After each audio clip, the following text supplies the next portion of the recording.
7 باتیں بتائیں رمضان سے متعلق اللہ کے نبی نے اس ایک حدیث میں 7 باتیں فرمائیں. ان 7 باتوں کو بولیں، سنیں، گھر گھر جا کے سنائیں، گھر کے ہر فرد کو سنائیں، اپنے ہر دوست کو سنائیں. اس حدیث کو عام کر دیں، عام کر دیں، عام کر دیں.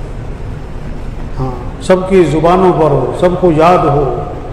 7 باتیں اللہ کے نبی نے فرمائیں رمضان آنے سے پہلے. پہلی بات فرمائی کہ دیکھو یہ برکت والا مہینہ آ رہا ہے. کون سا مہینہ ہے؟ برکتیں سمیٹ لو، زندگیاں بڑی آسان ہو جائیں گی. دیکھو 5000 برکت والے، 5 کروڑ بغیر برکت کے. زندگی آسان کب ہوگی؟ 5000 سے کہ 5 کروڑ سے. یہ جو برکت والے ہیں نا، چاہے تھوڑے سے ہیں، اس سے زندگی آسان ہو جائے گی. برکت ہو جان میں، مال میں، وقت میں، زندگی میں، صحت میں، گھر میں، کاروبار میں برکت آ جائے. یہ برکتیں سمیٹنے کا مہینہ آ رہا ہے بھائی. ہاں، ہمیں برکتیں سمیٹنی ہیں، برکتیں حاصل کرنی ہیں. برکتوں والا مہینہ آ رہا ہے. جب برکت ہوتی ہے نا، پھر تھوڑے پیسے سے وہ ہوتا ہے جو زیادہ پیسے سے بھی نہیں ہوتا. چھوٹے مکان میں وہ خوشی ہوتی ہے جو بڑے بڑے مکان میں بھی نہیں ہوتی. پھر تھوڑے وقت میں وہ کام ہو جاتا ہے جو زیادہ وقت میں بھی نہیں ہوتا. برکت ہے. تو برکتیں سمیٹنی ہیں. یہ ذہن بنے گھر میں کہ رمضان ہے برکت والا مہینہ، ہمیں برکتیں حاصل کرنی ہیں. دوسری بات فرمائی، اللہ پاک اپنے بندوں کی طرف متوجہ ہو جاتے ہیں. جب اللہ متوجہ ہو گئے تو بندوں کو بھی اللہ کی طرف کیا ہو جانا چاہیے؟ متوجہ ہو جانا چاہیے. آپ کسی کی طرف متوجہ ہوں اور وہ آپ کی طرف متوجہ نہ ہو تو آپ بھی توجہ اس سے ہٹا لیں گے. پھر اب اللہ تو بندوں کی طرف متوجہ ہیں اور بندہ اللہ کے متوجہ نہ ہو تو اللہ بھی توجہ ہٹا لے گا. اللہ متوجہ ہیں، بندے بھی متوجہ ہو جائیں اللہ کی طرف. ہاں. اور تیسری بات فرمائی، اللہ اپنی رحمت خاصہ نازل فرماتے ہیں. اللہ اپنی رحمت خاصہ، عام رحمتیں تو پورے سال، رمضان میں خاص رحمتیں نازل ہو رہی ہیں. ان رحمتوں کو جمع کر لو. اللہ کی رحمتوں سے کام بنتے ہیں، زندگیاں خوبصورت بنتی ہیں، مسئلے حل ہوتے ہیں. مال سے نہیں، یہ مال کمانے کا نہیں، یہ چیزوں کا نہیں، یہ پیسے کمانے کا نہیں، یہ رحمتیں سمیٹنے کا. اللہ اپنی خاص رحمتیں نازل فرما رہے ہیں. ان رحمتوں کو حاصل کرو، ان رحمتوں کو سمیٹو. چھوٹے چھوٹے ہوتے تھے نا، وہ اولے پڑھتے تھے نا، کبھی اولے پڑھتے تھے تو سارے بچے بھاگ کے اولے جمع کرتے تھے، اولے جمع کرتے تھے، اولے جمع کرتے تھے. تو اللہ کی رحمتیں خاصہ نازل ہو رہی تو کیا کر لو؟ اس کو جمع کر لو، سمیٹ لو، حاصل کر لو بھائی. یہ ہمارے گھروں میں ذہن بنے بچوں کا، بڑوں کا، بہوؤں کا، بیٹیوں کا، پوتیوں کا، نواسیوں کا کہ رحمت خاصہ نازل ہو، رحمت حاصل کرو.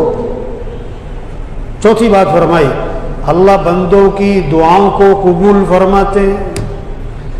یہ کون سا مہینہ آ رہا ہے؟ مانگنے کا، اللہ سے مانگنے کا. یہ دعاؤں کا مہینہ، یہ دعاؤں کا مہینہ. سحری کا وقت کس لیے؟ مانگو اللہ سے. افطار کا وقت کس لیے؟ مانگو اللہ سے. روزے دار کی دعائیں قبول ہوتی ہیں، روزے دار کی دعائیں رد نہیں ہوتی. رمضان کا مہینہ شروع ہوتا ہے، اللہ عرش اٹھانے والے فرشتوں سے فرماتے ہیں اپنی اپنی عبادت چھوڑ دو، اب تمہارا ایک ہی کام ہے، روزے داروں کی دعاؤں پر آمین کہتے رہو. مانگنے کا. اب دیکھو لوگوں کے، ہم سب کے مسائل تھوڑے ہیں کہ زیادہ ہیں؟ پریشانیاں ہیں، حاجتیں ہیں، مسائل ہیں ہزار. تو کیا کرو؟ اللہ سے مانگو. یہ مانگنے کا مہینہ ہے بھائی. اب دیکھو شیطان نے کیسا چکر چلایا کہ جناب رمضان کا مہینہ آتا ہے تو پورے سال کبھی گھر میں سموسے نہیں بن رہے، پکوڑے نہیں، اور رمضان آتے کیا بنے چلو کہ پکوڑے بن رہے ہیں، سموسے بن رہے ہیں، چپس بن رہے ہیں، دبلے بن رہے ہیں، روز چاٹ بن رہی، روز یہ. اب اتنا قیمتی وقت جو مانگنے کا تھا وہ کس میں لگ گیا؟ افطاری کے انتظام میں لگ گیا. توبہ توبہ. اچھا آدمی خود سوچے، رمضان اور پکوڑے، اس کا کیا جوڑ ہے؟ کوئی جوڑ ہے؟ رمضان کا پکوڑوں سے کیا جوڑ ہے؟ کیا تعلق ہے؟ رمضان کا سموسوں سے، دہی بلوں سے کیا طول ہے؟ یعنی چلو آخرت کا تو نہیں، دنیا کا بھی کوئی فائدہ ہے؟ کوئی صحت کا فائدہ، کوئی جسم کا فائدہ، بلکہ جسم کے لیے فائدہ مند کہ نقصان دہ؟ نقصان دہ لیکن لگے ہوئے بھائی یہ افطار کا وقت مانگنے کا ہے، سحری کو. ہاں دیکھو، ایک ہے وہ چیزیں کھانا جس سے ذائقہ مزہ آئے، چٹخارا. ایک ہے وہ چیزیں کھانا جو جسم کے لیے کیا ہوں، مفید ہوں. تو اصول کیا ہے کہ وہ چیزیں کھاؤ جو جسم کے لیے کیا ہو، مفید ہو، چاہے ذائقہ ہو نہ ہو. آج ذائقے کے چکر میں، چٹخاروں کے چکر میں، پھر اس سے بیماریاں، پھر ڈاکٹر، پھر دوائیاں، پھر لمبا چکر. افطاری کو سادگی پر لائیں، وہ چیزیں کھائیں جو جسم کے لیے فائدہ مند ہیں. جسم کے لیے فائدہ مند کھانا کھائیں، کھجور سے افطار کریں، پانی پی لیں، شہد کا پانی پی لیں، چلو دودھ کا پانی دودھ پی لیں. اول تو کھجور سے افطار کرو، سالن روٹی کھاؤ، چلو بس. سچی بات ہے، سب سے بہتر یہ ہے، سب سے بہتر. دنیا کا بھی فائدہ، جسم کا بھی فائدہ، آخرت کا بھی فائدہ. تراویح کے لیے آدمی چاقو چوبند رہے گا، چست رہے گا. جب اتنی چیزیں کھا لی تراویح کیسے پڑھے گا؟ وہ تو مغرب کی نماز پڑھنی مشکل ہو جاتی ہے. وہ تو مغرب کی نماز میں ایسی ڈکار لیتا ہے کہ ساتھ والا نماز توڑ کے بھاگنے کی کوشش کرتا ہے. تو رمضان کا مہینہ کس لیے بھائی؟ دعاؤں کا. مانگو اللہ سے، مانگو بھائی، افطار میں مانگو، سحری میں مانگو، سحری میں مانگو، اللہ سے مانگو، آدھا گھنٹہ مانگو، 20 منٹ مانگو. بچے مانگیں، بچیاں مانگیں. 5ویں بات فرمائی، اللہ بندوں کی خطاؤں کو معاف فرماتے ہیں. بہت ہمارے سے غلطیاں ہو رہی ہیں، کبھی دیکھنے میں، بولنے میں، سننے میں، کمائی میں، خرچ میں. تو کیا کر لو؟ معافی مانگو، اللہ سے معافی مانگو. اللہ کو پسند ہے بندہ اللہ سے معافی مانگے، اللہ کو بہت پسند ہے. تو معافی مانگنے کا مہینہ، اس لیے شب قدر میں بھی کیا دعا سکھائی کہ شب قدر میں کیا مانگو؟ اللہم انک عفو تحب العفو فاعف عنی. اللہ تو معاف کرنے والا ہے، معافی کو پسند فرماتا ہے، مجھے کیا کر دے؟ معاف کر دے. معافی مانگنے کا مہینہ، معافیاں مانگیں اللہ سے.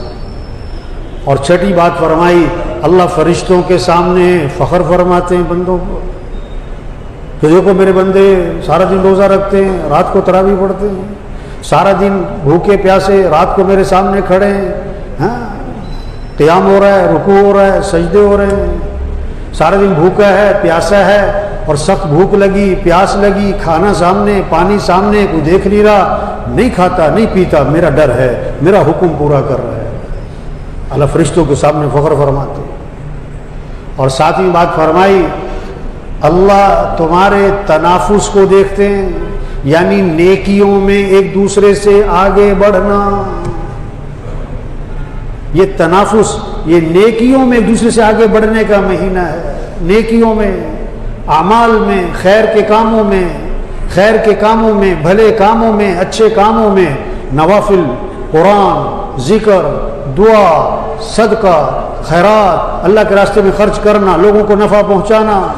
یہ اس کا مہینہ آ رہا ہے. خیر کے کاموں میں ایک دوسرے سے آگے بڑھو. بچوں میں مقابلہ ہو، بچیوں میں مقابلہ ہو، اتنے نفل پڑھے میں اتنے پڑھوں، اتنے سپارے پڑھے میں اتنے پڑھوں، اتنی تسبیح کی ہے میں اتنی تسبیح کروں، اتنی دیر دعا مانگی میں اتنی دیر دعا مانگوں. یہ مقابلے ہوں گھروں میں، یہ مقابلے ہوں. بس اللہ کو اپنی نیکی دکھلاؤ. حضور صلی اللہ علیہ وسلم نے فرمایا اللہ کو کیا دکھلاؤ؟ اپنی نیکی دکھلاؤ. یہ 7 باتیں فرمائیں حضور صلی اللہ علیہ وسلم نے رمضان آنے سے پہلے. ان 7 باتوں کو یاد کریں، ان 7 باتوں کو گھر میں جا کے سنائیں، ان 7 باتوں کو اپنے دوستوں کو سنائیں. ہر مجلس میں تذکرے ہو جائیں، دیکھو رمضان آ رہا ہے، بھائی رمضان آ رہا ہے، بھائی اللہ کا مہمان آ رہا ہے، اور یہ بڑا قیمتی مہینہ آ رہا ہے، اور دیکھو پتہ نہیں اگلا رمضان ملے گا نہیں ملے گا. ارے بھائی اس رمضان سے فائدہ اٹھانا ہے، اس کو قیمتی بنانا ہے، اس رمضان کو قیمتی بنانا ہے، اس سے پورا فائدہ اٹھانا ہے. پتہ نہیں کس کا آخری رمضان ہے. ہر رمضان بہت ساروں کا آخری ہوتا ہے. رمضان اگلے سال بھی آئے گا، ہم ہوں گے کہ نہیں یہ کوئی پتہ نہیں. رمضان تو اگلے سال بھی آنا ہے، لیکن ہم ہوں گے کہ نہیں یہ کوئی پتہ نہیں ہے. یہ فضا بنا دیں گھروں میں، دوستوں میں، رشتہ داروں میں.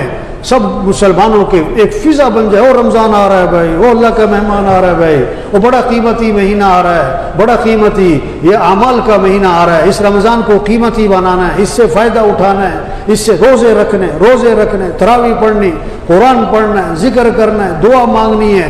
یہ مال کمانے کا نہیں، دنیاوی مصروفیات کو کم سے کم کر دیں، دکان دفتر کاروبار بس ضرورت کا بقدر ضرورت کریں، جو ضرورت کا ہے بس، باقی سارا وقت یہ اعمال کا مہینہ ان 7 باتوں کو عام کریں کہ اللہ کے نبی نے کیا فرمایا کہ رمضان کا مہینہ آ رہا ہے، یہ برکت والا مہینہ ہے، برکتیں سمیٹیں، اللہ اپنے بندوں کی طرف متوجہ ہوتے ہیں، بندے بھی اللہ کی طرف متوجہ ہو جائیں، اللہ اپنی رحمت خاصہ نازل فرماتے ہیں، اللہ کی رحمت خاصہ کو حاصل کر لو، جمع کر لو، اللہ بندوں کی دعاؤں کو قبول فرماتے ہیں۔ سب مانگیں اللہ سے، سحری میں آدھا گھنٹہ 20 منٹ ہر گھر کا ہر فرد اللہ سے مانگ رہا ہو، افطاری میں 15-20 منٹ، کم از کم 15-20 منٹ دعا کا ماحول بنے، گھروں میں دعا کا ماحول بنے، مسجدوں میں جہاں افطاری ہے سب اللہ سے مانگ رہے ہوں، یہ دعاؤں کا مہینہ آ رہا ہے، اللہ روزے داروں کی دعاؤں کو قبول فرماتے ہیں، اور اللہ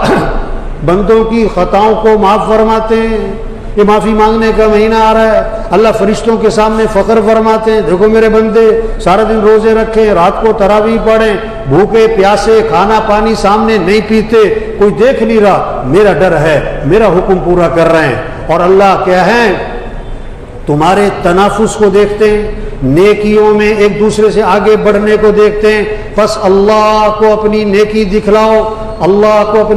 دکھلاؤ، یہ 7 باتیں فرما کر پھر حضور صلی اللہ علیہ وسلم کا لہجہ سخت ہو گیا، اور آپ کے الفاظ میں شدت آ گئی، اور آپ نے فرمایا بد نصیب ہے وہ شخص جو اس مہینے میں بھی اللہ کی رحمت سے محروم رہ جائے، بد نصیب ہے وہ شخص جو اس مہینے میں بھی اللہ کی رحمت سے محروم رہ جائے۔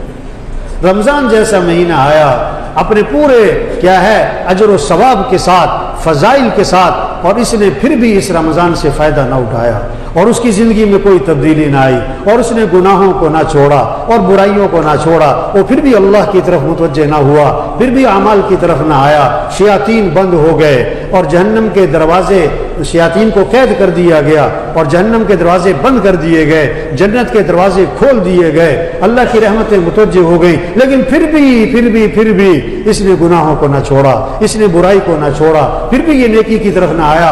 اللہ کے نبی نے کیا فرمایا، بد نصیب ہے وہ شخص جو اس مہینے میں بھی اللہ کی رحمت سے محروم رہ جائے۔ تو بھائی یہ حدیث آپ نے سنی، سب کو سنائیں، ان باتوں کو عام کر دیں، اپنے گھروں میں جا کے تذکرے کریں، اپنے دوستوں میں، اپنی مجلسوں میں ان باتوں کو عام کریں کہ رمضان آ رہا ہے، یہ برکت والا مہینہ آ رہا ہے، یہ بڑا اجر و ثواب والا مہینہ آ رہا ہے۔ ایک حدیث میں آتا ہے، اگر لوگوں کو پتہ لگ جائے رمضان کا کیا اجر اور کیا ثواب اور کیا فضیلت، تو لوگ تمنا کریں گے کہ پورے سال ہی رمضان رہا کریں، لوگ تمنا کریں گے کہ پورا سال رمضان رہا کریں۔ تو سب کوشش کریں گے نا انشاءاللہ بھائی، اس رمضان کو کیا بنانا ہے بھائی، قیمتی بنانا ہے، اس رمضان سے پورا فائدہ اٹھانا ہے، اپنے گھر جا کے مشورہ کریں، سب کو بٹھائیں، بولو بھائی اس رمضان کو کیسے قیمتی بنانا ہے، اس رمضان سے کیسے فائدہ اٹھانا ہے، ہر ایک سے طے کروائیں اس رمضان میں مجھے کتنے قرآن پڑھنے، کتنی تسبیح کرنی، کتنی دیر دعا مانگنی ہے، گھر کا نظام بھی بنائیں، سونے کا اٹھنے کا، یہ سونے کا وقت، یہ اٹھنے کا وقت، یہ نہیں کہ سوئی جا رہے، ایک ترتیب بنائیں، اور کھانے پکانے کی ترتیب بنائیں، کس کے ذمہ سحری کا انتظام ہے۔